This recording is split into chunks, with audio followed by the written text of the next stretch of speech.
Hi hello. आज का coat कुछ इस तरह का है जो कि मैं पहले इंग्लिश में सुनाऊंगा, बाद में उसको हिंदी में ट्रांसलेट करूंगा। तो बात सिंपल है, boost your self, don't self reject. तो बात यह है कि आपको खुद होकर रिजेक्ट नहीं करना है आपको।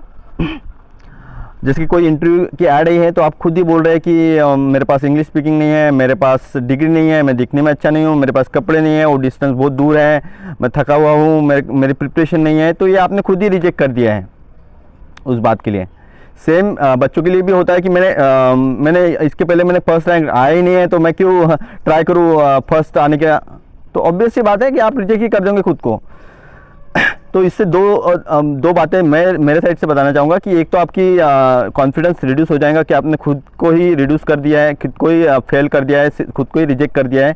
वो का आपको रिजेक्ट करने का काम तो किसी और का था जो आपका इंटरव्यू लेने वाला था, या तो दूसरे कुछ आप ट्राई करेंगे और आप फेल होंगे, वो बात अलग की है। तो आपने खुद ही डिसाइड कर लिया है कि I am going to fail, he is going to reject me. So ये हो गया सेल्फ रिजेक्ट। तो इससे आपकी पर्सनल ग्रोथ भी रुक जाएंगी, पर्सनल ग्रोथ तो है ही है, और आपकी प्रोफेशनल ग्रोथ भी रुक जाएंगी, प्रोफेशनल ग्रोथ। तो और आपका हैप्पीनेस लेवल ऑब्वियसली वो भी कम हो जाएगा।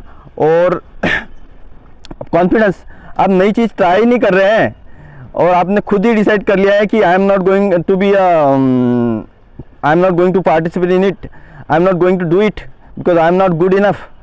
अरे भाई, आप गुड इनफ हो या ना हो ये तो सामने वाले को डिसाइड करेंगे। तो आप तो खुद को अप्रूवल दो, आप खुद तो आपको एक्सेप्टेंस करो खुद को।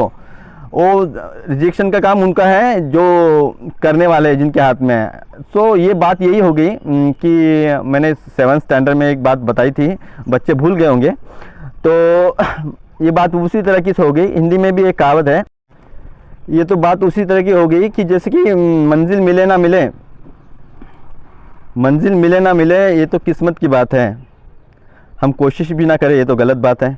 7th स्टैंडर्ड के स्टूडेंट जो फर्स्ट बैच थी हमारी, तो उस क्लास को मैंने एक बार उस क्लास में यही बात बोली थी। और ये कुछ मेरे खुद का से लर्न करके नहीं आया भैया, मैंने भी पढ़ाई हुआ है ज्ञान, बस स्प्रेड कर रहा हूँ। कुछ ना कुछ हाथ को लग ही जाएगा। अगर मैं कुछ दे रहा हूँ, यहाँ से उठा के यहाँ कुछ दे रहा हूँ, तो ऑब्वियसली मेरे हाथ में कुछ रह ही जाएगा।